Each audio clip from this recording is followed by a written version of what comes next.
चर्चा चल रही है अहिंसा की, क्योंकि अहिंसा के बिना हमें कुछ भी प्राप्त नहीं हो सकता।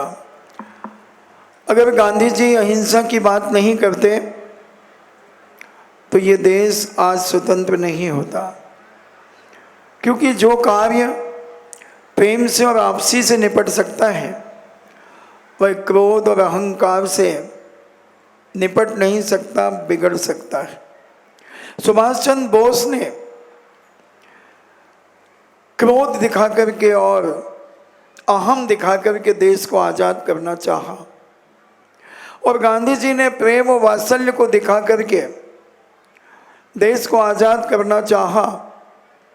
हालांकि अंग्रेज गांधी जी के डर से देश छोड़ करके नहीं गए, ये सुभाष चंद्र बोस के भय से छोड़ करके गए।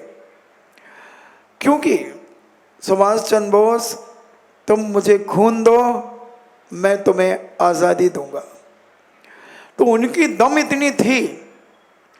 मगर गांधी जी का प्यार और प्रेम इतना था कि विदेशी अंग्रेज गांधी जी के प्रेम से प्रभावित होकर और सुभाष चंद्र बोस के क्रोध से दुखी होकर के देश छोड़ करके चले गए। अगर तुम भी अपने जीवन में प्यार चाहते हो, प्रेम चाहते हो, आत्मीय भाव चाहते हो, तो हमें अहिंसा से प्रेम करना होगा और हिंसा का हमें तिलांजलि देना होगी, हिंसा का बहिष्कार करना होगा और अपनी भोजन की थाली को हमें शुद्ध, पवित्र, अहिंसक बनाना होगा।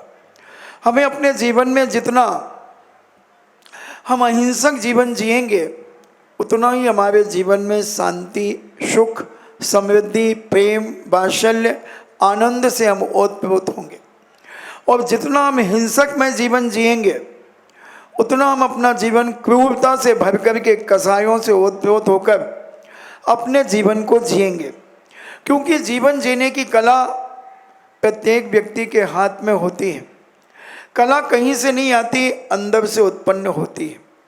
और जो व्यक्ति अपने जीवन में शांति चाहता है, जो व्यक्ति अपने जीवन के, अपने परिवार को पवित्र, सुख, शांति से रखना चाहता है, वह व्यक्ति हिंसा से दूर रहे। और आज इस भौतिकवाद के युग में हम हिंसा से दिन दूने रात चौगुने दूर नहीं, करीब आते चले जा रहे हैं। हमारे भोजन की थाली भी हिंसामय हो गई, हमारे सौंदर्य प्रसाधन हिंसामय हो गए, हमारा देखने का नज़रिया हिंसामय हो गया, हमारा चलने का नज़रिया हिंसामय हो गया। एक एक जीवन की क्रिया आज सुबह से लेकर शाम तक और शाम से लेकर सुबह तक, यानी 24 घंटे की दिनचर्या हिंसा से ओतप्रोत है। हम प्रातःकाल उठते हैं और सबसे पहले हम ब्रश को उठाते हैं। ब्रश को उठाकर उसमें हम पेस्ट लगाते हैं। पेस्ट में क्या मिला हुआ है? हड्डियों का चूरा, हड्डियों का पाउडर। जिस पेस्ट को आप अपने मुख में डालते हैं, अपने दांतों को साफ करने का प्रयास करते हैं, उस पेस्ट में हड्डियों का पाउडर है। मरे हुए जानवरों की हड्डियां आपके मुख को क्या स्वच्छ कर सकेंगी? क्या आपके अंदर से पवित्रता ला सकेंगी? वह विनाश का ही कारण होगा। हम स्नान करते हैं तो हम साबुनों का प्रयोग करते हैं, हम शैम्पू का प्रयोग करते हैं। कितने शैम्पू हैं, और शैम्पू आपके सिर के जुएं को मार देते हैं। और जितना ये महिलाएं, पुरुष, आजकल जुओं की संख्या बढ़ रही है, मगर आपको दिखती नहीं, क्योंकि आप शैम्पू से उसे मार देते हैं। आपका प्रातःकाल ही हिंसामय है। और जितने लोग खुल्ला से रखते हैं उनको 3 घाटे हैं। सबसे पहला घाटा, उनके बालों में जुआ होंगे, जुए। दूसरा, उनके शोल्डर में दर्द होगा।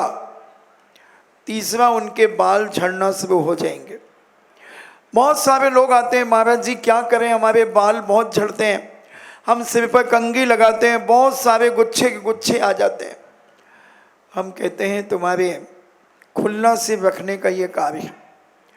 आदमी का जब तक सिर ढका रहेगा, नीति भी है, सिर ढके तो मोरनी सी लगे, नहीं तो ढोरनी सी लगे, ये नीति है। बहुत बुजुर्गों ने हजारों साल पहले इस नीति को बनाया, क्योंकि अगर शीलवती नारी है तो वो कभी सिर नहीं खोल सकती, और जिसके मन में कहीं ना कहीं से पाप का स्फुटित है वो कोशिश करेगी अपने शरीर का प्रदर्शन करने का, वो अपने शरीर को ढांकने का प्रयास नहीं करेगी, क्योंकि वो सामने वाले के मन को दुखी करना चाहती है, सामने वाले को वासना से भराना चाहती है और अपने जीवन का विनाश करना चाहती है, अपनी मानसिक साथी अपने चरित्र का भ्रष्ट करना चाहती है। ये नीति है बंधुओं। नीतिकारों ने सदा, हमने एक दिन कहा था कि जनक नंदिनी सीता माँ का कभी सिर नहीं खुला, कभी 14 वर्ष वनवास में भी रही तो भी उनका सिर नहीं खुला, मगर आज तो घर में क्या, रोड पे क्या, मंदिर क्या, साधु के पास क्या, हर जगह खुला सिर घूमा जा रहा है। ये बहुत बड़ा तुम्हारी जिंदगी के लिए अभिशाप है और तुम्हारे चरित्र के ऊपर उंगलियां उठने का कारण है। और ये अनेक प्रकार की हिंसा, जो मैं नहाने की बात कर रहा हूं, साबुन में चर्बी, कितने साबुन हैं, चाहे वो लाइफ बॉय हो, चाहे वो ओके हो, चाहे वो रैक्सोना हो, चाहे वो हमाम हो, चाहे लिविल हो, चाहे लक्स हो, चाहे वो जय हो, कितने साबुन, इन सब में चर्बी का प्रयोग होता है बंधु। सुअर की चर्बी, TFM लिखा होता है, और जितने % उसमें चर्बी होती है वो TFM लिखा होता है उसमें। और आप प्रातःकाल उस चर्बी से स्नान करके जिनालय में आते हैं, मंदिर के में आते हैं, साधुओं के पास आते हैं, आहार देते हैं और चर्बी से लिपे पुते हैं, आप चर्बी से युक्त हैं। क्या तुम्हारे जीवन में अहिंसा आएगी? क्या तुम्हारे जीवन में पवित्रता आएगी? क्या तुम वाकई में जैन हो? पूछो अपने इस गरेबान बेईमान मन से, क्या तुम्हारे अंदर जैनत्व है? कि केवल जैन घर में पैदा होने से आज तक दुनिया में कोई आदमी जैन नहीं हो जाता बंधु। जब तक जैनों के संस्कार, जब तक जैनत्व उसके अंदर उत्पन्न नहीं होगा, तब तक वो जैन कहलाने का अधिकारी नहीं होगा। सम्यक दृष्टि होना तो बहुत दूर की बात है, बहुत दूर की बात है। हम खुद सोचें अपनी दैनिक क्रिया, अपनी चर्या, कि हमारी चर्या में प्रतिदिन क्या यूज़ किया जा रहा है, हमारे बच्चे क्या खा रहे हैं, क्या पी रहे हैं, क्या देख रहे हैं, क्या सुन रहे हैं, ये सारी की सारी हिंसा का ही तांडव नृत्य है। इससे अगर हम बच गए तो हम अपने आप को बचा लेंगे, नहीं तो विनाश तो निश्चित है। अभी पुण्य के उदय में हमारा सब कुछ अच्छा चल रहा है, और जब पाप का उदय बीत आएगा बंधुओं, तुम्हारे 2 आंसू पहुंचने के लिए कोई सामने खड़ा नहीं होगा, क्योंकि प्रकृति कहेगी इस पापी को कैसे इसे कैसे शांत किया जाए। इस पापी ने प्रातःकाल उठ करके ही हिंसा ही की है, हिंसा ही देखी है, हिंसा ही खाई है, सब कुछ हिंसा किया है। इसके जीवन में जब अहिंसा का अंश ही नहीं है, नाश्ता भी कर रहा है नूडल्स से, नाश्ता ही कर रहा है मैगी से। क्या है, हमने कल बताया था कि 1 किलो नूडल्स में 20 अंडे मिलाए जाते हैं, और आप नूडल्स खा रहे हैं। नूडल्स जिसे हम सिमैया जैसे होते हैं नूडल्स, और अपेक्षाकृत चिकने होते हैं। जो सिमई, बातें नहीं करें, जो चिकना होता है उसमें चिकनापन, सिमैयों में रूखापन होता है, और नूडल्स में सिमैया की अपेक्षा चिकनापन और चमकदार नूडल्स होते हैं। तो शोधकर्ताओं ने कहा कि 1 किलो मैदा में 20 अंडे या उन अंडों की जर्दी, उसमें उसका पाउडर मिला करके घोला जाता है और मैदा को गूंथा जाता है। वो मिला देने पर नूडल्स अधिक मुलायम, चिकने और फुसफुसे हो जाते हैं। तुम्हारा नाश्ता ही हिंसामय है और तुम अंडा खाने वाला व्यक्ति, क्या होगा उसका जीवन? संडे हो या मंडे, कभी ना खाओ अंडे, नहीं तो पड़ेंगे कर्मों के डंडे और बीन ना पड़ेंगे तुम्हें कंडे। कंडे जानते? गोबर। गोबर उठा करके अपनी जिंदगी जीना पड़ेगा। उन चूजों की तुम्हें बद्दुआएं मिलेंगी। काश अगर तुम्हारे बेटे को कोई उबाल करके खाने का प्रयास करे तो तुम्हें कैसा लगेगा? पूछो अपने इस बेईमान मन से। चूजा अंडा भी किसी माँ का बेटा है, किसी मुर्गी का बेटा बेटी है, और तुम उसे चूरा बना करके उसका अपनी जिह्वा पर खा रहे हो। अगर तुम्हारे बेटे का कोई मांस उबाल करके खा ले तो तुम्हें कैसी वेदना होगी? उससे भी कई गुनी वेदना उस मुर्गे और मुर्गी को होती है, क्योंकि वो अंडा उनका बेटा है, उन्होंने उसे जन्म दिया है और तुम उसे खा रहे हो। विचार कर लेना, ये वही बांझ महिलाएं हैं जिनकी संतानें नहीं होती। वो कौन है? जो दूसरों के बेटों को मौत के घाट उतार करके अपनी जिंदगी में सुख का अनुभव करना चाहती हैं। तो कर्म कहता है, जब तक तेरे पुण्य का बीता नहीं करार, तब तक तुझको माफ है अवगुण करो हजार। अभी जब पुण्य का उदय होता है, जब तुम अपनी जिंदगी में उस पुण्य के उदय में जितना चाहे पाप कर सकते हो बंधुओं, कोई तुम्हारा बाल बांका नहीं करेगा, कोई भी तुम्हें किसी प्रकार का परेशानी नहीं देगा। और जब पाप का उदय होगा, जब तुम्हें कोई साथ देने वाला नहीं होगा, तुम तड़पते रहोगे और हजारों लोग निकल जाएंगे, कोई तुम्हें आंख उठा करके भी नहीं देखेगा, क्योंकि तुमने पुण्य के उदय में दूसरे जीवों को मौत के घाट उतारा है। तड़प तड़प के तड़पा तड़पा करके तुमने उन्हें मारा है। तो कब मैं कहता अब तू तड़प, अब तेरी जिंदगी ऐसे ही होगी। बताते हैं एक वैष्णव दर्शन में घटना आती है कि श्रवण कुमार जब अपने पिता के लिए पानी लेने के लिए नदी में गए और दशरथ ने सोचा, क्योंकि जब लोटा नदी में डालते हैं तो बुड़ बुड़ की आवाज़ आती है, तो उन्होंने सोचा कि कोई हाथी पानी पीने आया है और उन्होंने छुप करके एक तीर मारा और वह तीर श्रवण कुमार को लगा। जब श्रवण कुमार के माता पिता, अंधे माता पिता दशरथ के पास गए और कहा कि तुमने ये क्या कर दिया, तुमने मेरे बेटे की हत्या कर दी। तब राजा दशरथ कहते हैं कि भाई मुझे नहीं मालूम था। अब वो अभिशाप देते हैं श्रवण कुमार के पिता कि तू भी अपने बेटे के वियोग में तड़प तड़प करके मरेगा। वैष्णव दर्शन के अनुसार दशरथ भी मर्यादा पुरुषोत्तम राम और लक्ष्मण के वियोग में तड़प तड़प करके मरे बंधु। जैन दर्शन के अनुसार तो उन्होंने दीक्षा ली, मगर अन्य दर्शन के अनुसार वह अपने बेटे के वियोग में मरण को प्राप्त हुआ। अब तुम विचार कर लें कि तुम अपनी 4 उंगल की जिह्वा की गुलामियत के लिए प्रातः काल से हिंसा करना शुरू कर रहे हैं, आप अंडा खाना शुरू कर रहे हैं, तो तुम्हारी जिंदगी में जब ये पाप का उदय आएगा तब तुम्हें कौन संभालेगा। अभी पुण्य के उदय में हर व्यक्ति इतराता है बंधु, और धन बढ़ जाता है तो आदमी आसमान पर चलने लगता है, सब कुछ भूल जाता है, और जब ये कर्म आता है तब जमीन भी नहीं मिलती उसे, दुर्गति में तड़प तड़प करके मर जाता है। इसलिए विचार करें कि हम अपने जीवन में क्या खा रहे हैं और क्या खिला रहे हैं। जैम, एक जैम आती है, जैम बच्चे बहुत खाते हैं, बच्चों की माताएं भी खाती हैं। ये बनती कैसे है? अधिकतर जैम जिलेटिन का प्रयोग होता है। जितनी ये जैम बनती हैं ये मरे हुए जानवरों की हड्डियों को उबाल करके बनाई जाती हैं, और ये महिलाएं भी मुंह में डाले रहती हैं। अब बोलो तुम चैन हो कि साइकिल की चैन हो? क्या है तुम्हारी जिंदगी? अभी पुण्य के उदय में तो हंसी भी आती है, और जब ये पाप फूटेगा तड़पते रहोगे, चिड़चिड़ाते रहोगे, चिल्लाते रहोगे, तो कोई भी तुम्हें सहारा देने वाला नहीं मिलेगा। तो जैम खाने वाले सावधान हो जाएं।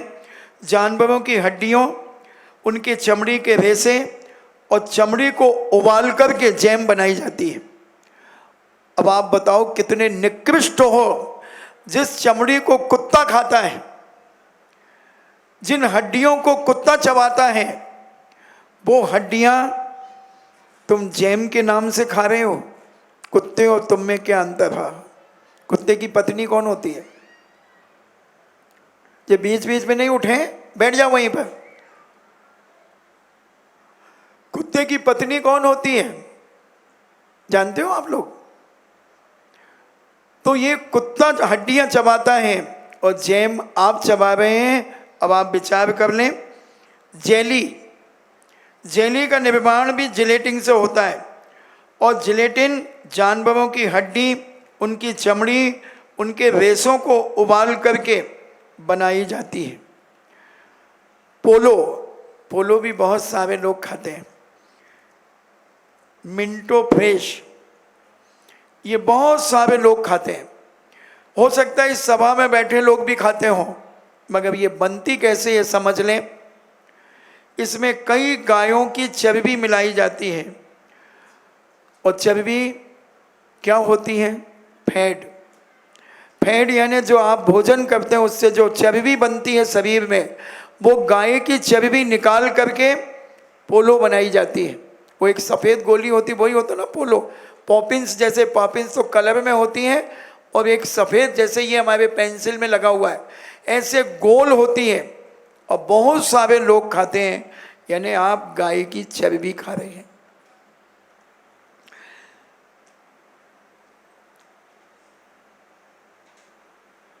एक जिलेटिन होती है, ये जिलेटिन जानवरों की हड्डियां, त्वचा, रेशों से उबाल करके बनाई जाती है और इसका प्रयोग दही जमाने के काम में आता है, आइसक्रीम जमाने के काम आता है, जैम, जेली, केक, शैम्पू और कॉस्मेटिक आदि चीज़ों में मिला करके इस जिलेटिन का प्रयोग किया जाता है।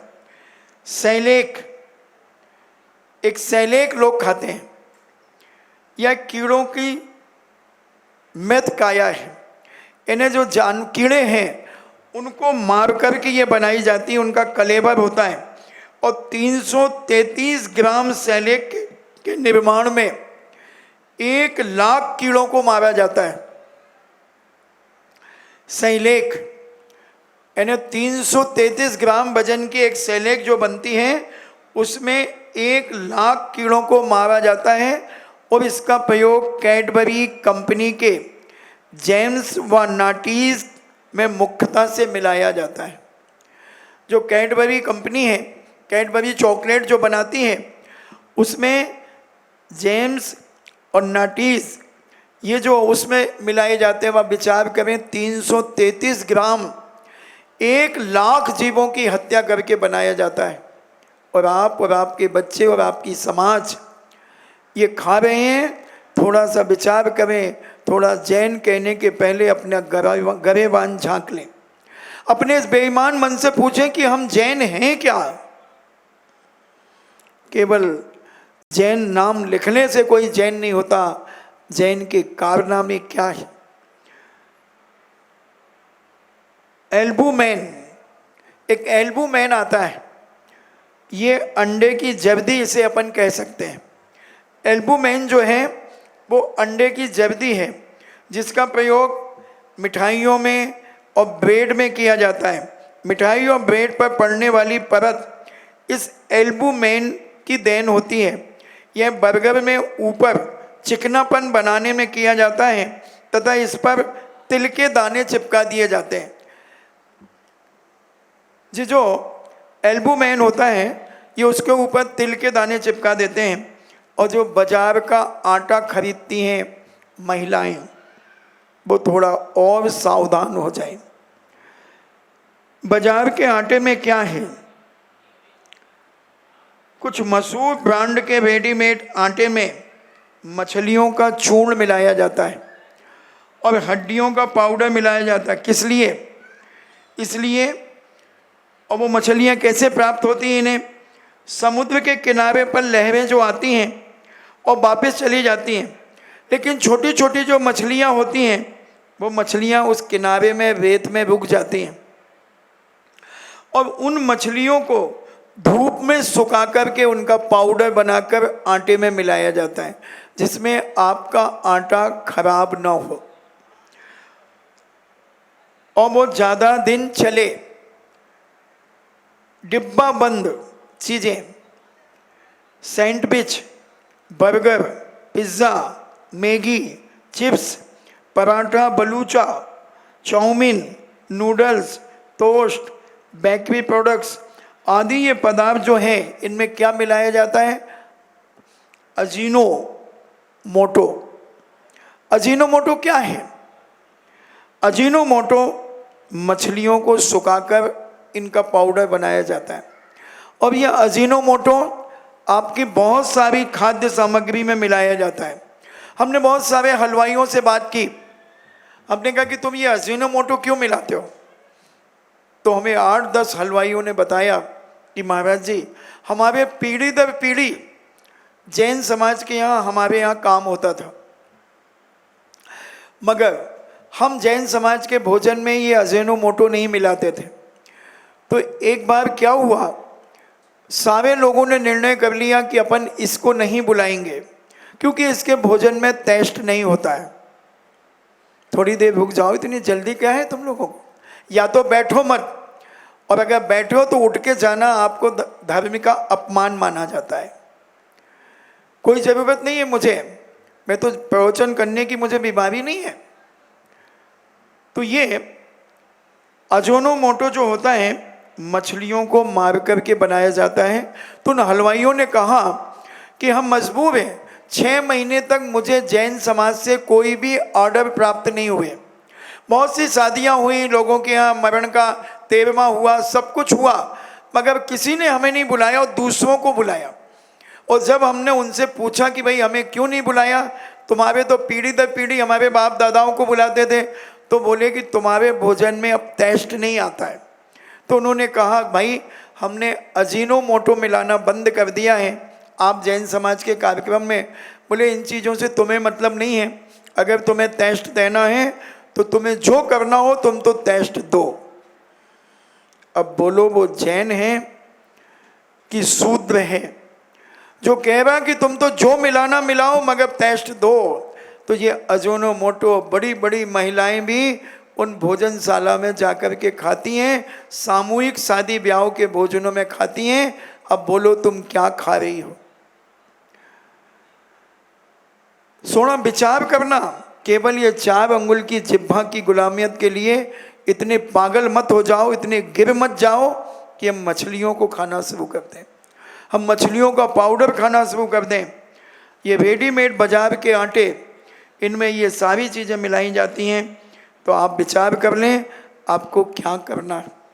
मेरा काम बताना है, क्योंकि चतुर्मास में हम इसीलिए चतुर्मास करते हैं कि अपनी साधना के साथ साथ पतित लोगों को भी पावन बना दिया जाए, उनके जीवन को भी स्वच्छ और पवित्र कर दिया जाए। क्योंकि कोई बात नहीं, आपको ज्ञान नहीं था, मगर जब जागे तब सवेरा।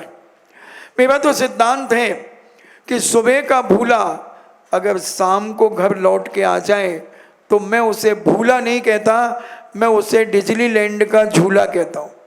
इन्हें जब जागे तब सवेरा है, कोई बड़ी बात नहीं है। आज से ही हम अपने जीवन में अगर संकल्प कर लें कि इन चीज़ों का हम सेवन नहीं करेंगे, आज से ही आप मांसाहार के त्यागी माने जाएंगे, आप अहिंसक धर्म के प्रचारक माने जाएंगे, उपासक माने जाएंगे। और नहीं तो आप अहिंसा धर्म के प्रचारक नहीं, दुश्मन माने जाएंगे और हिंसा के समर्थक माने जाएंगे। डिब्बा बंद जूस आते हैं और बच्चे बहुत जूस पीते हैं। बताते बंदर भी जूस पीता है। मथुरा के अंदर जो 10 रुपए का एक पैकेट आता है जूस का, अब उसमें एक छोटी सी नली लगी होती है। तो मथुरा के अंदर क्या करते हैं बंदर, आपका मोबाइल ले जाएंगे, आपका चश्मा ले जाएंगे और चले जाएंगे किसी ऊंचे स्थान पर, और वहाँ कुछ बदमाश लड़के अपना बिजनेस करते हैं। और वो बाबूजी आपका मोबाइल, हाँ यार वो मोबाइल ले गया, बाबूजी ये एक जूस का पैकेट बंदर को दे देते हैं, वो आपका मोबाइल वापस कर देगा। और जो 10 रुपए का बिकता है जूस, वो 20 रुपए का देता है। मरता क्या नहीं करता। और वो एक पैकेट यूँ फेंकता है और बंदर मोबाइल छोड़ करके चला जाता है, चश्मा छोड़ करके चला जाता है, 10 के 20 लेता है और वो बंदर उस जूस को उस नली से पीता है, उसको बड़ा अच्छा लगता है। तो ये जूस डिब्बा बंद या प्रसंस्कृत जूस को लगातार सेवन से आंतों के कैंसर का खतरा बढ़ जाता है। ये लंदन कह रहा है। यह खतरा उन लोगों में अधिक हो सकता है जो प्रतिदिन 3 गिलास से अधिक जूस पी लेते हैं। इसका खुलासा ऑस्ट्रेलिया में हुए एक शोध से पता चला है। शोधकर्ताओं का कहना है कि इस तरह के जूस में पाई जाने वाली शर्करा से आंतों के कैंसर का खतरा बढ़ जाता है। वास्तव में जूस के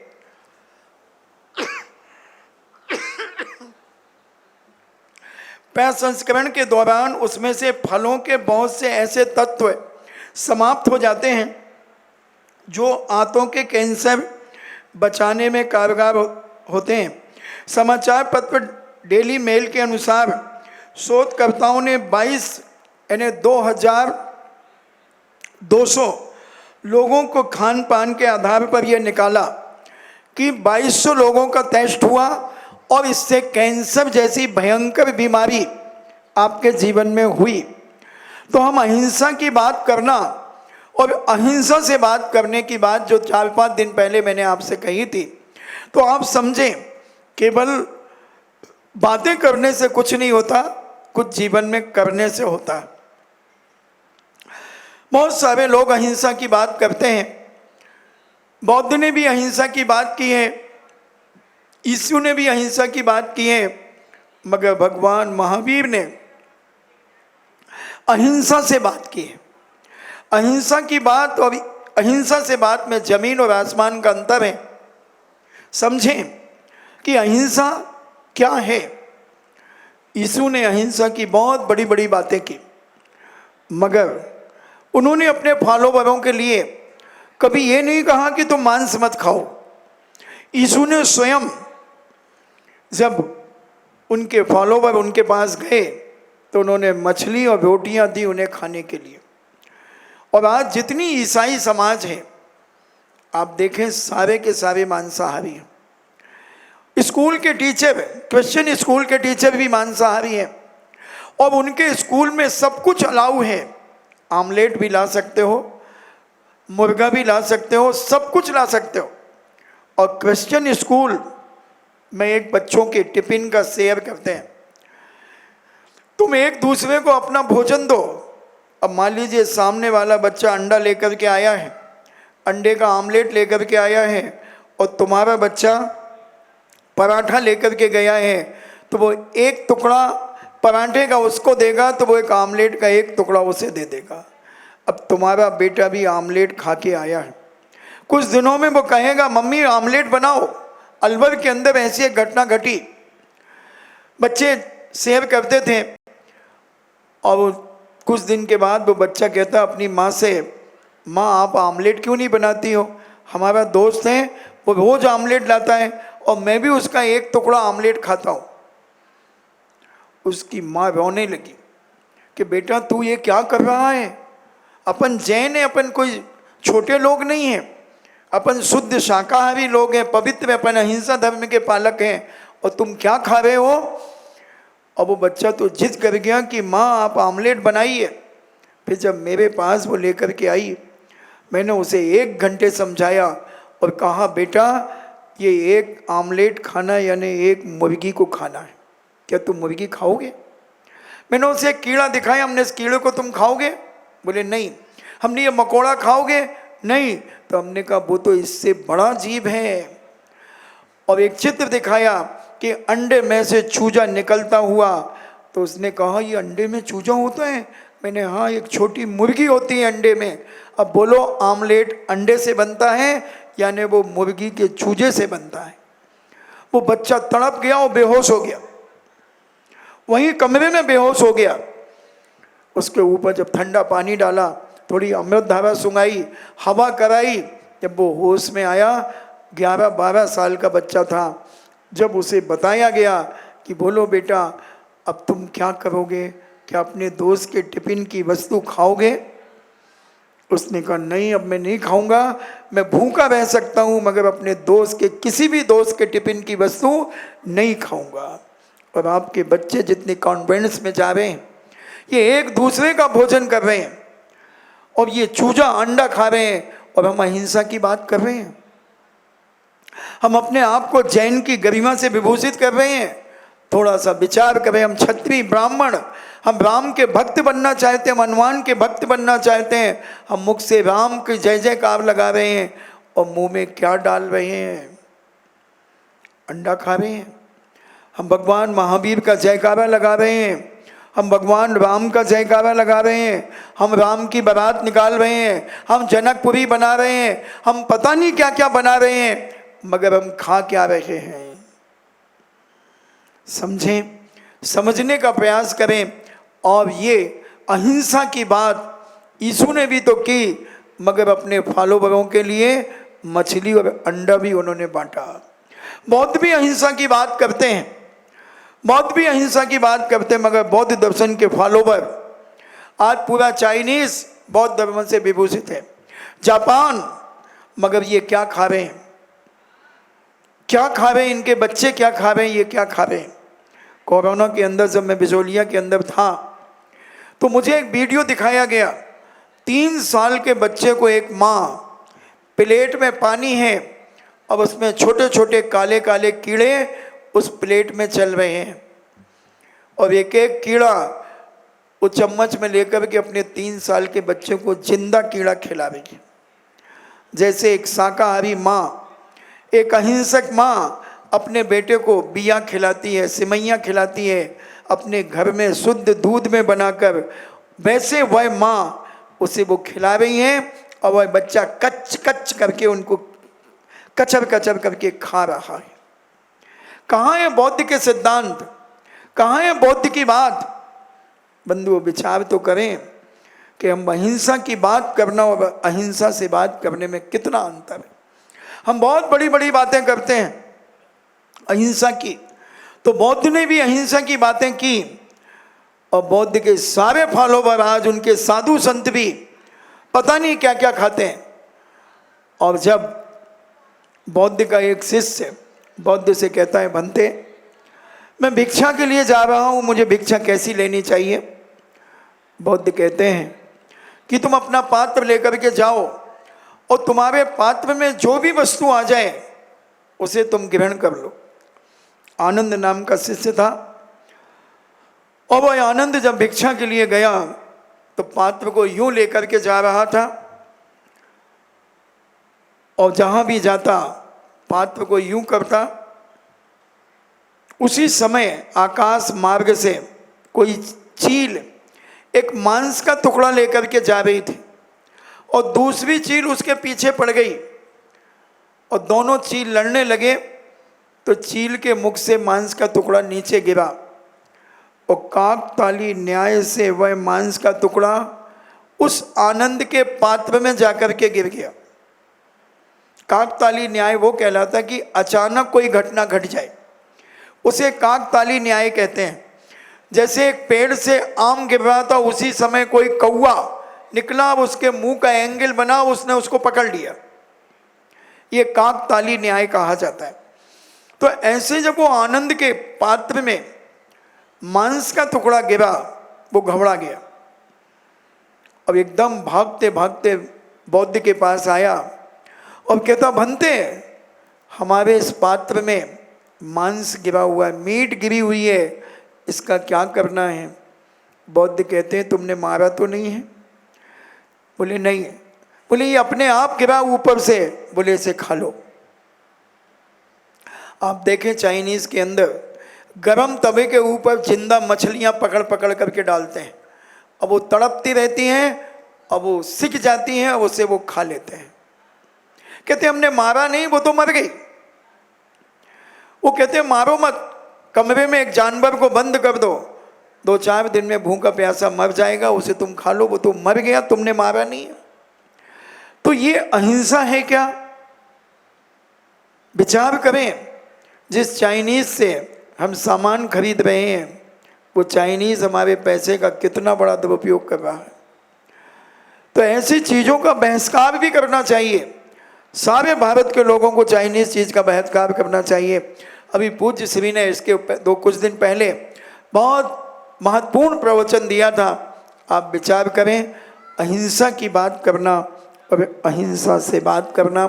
जितने लोग आज अहिंसा की बात कर रहे हैं ये सब कहीं ना कहीं से हिंसा का समर्थन कर रहे हैं।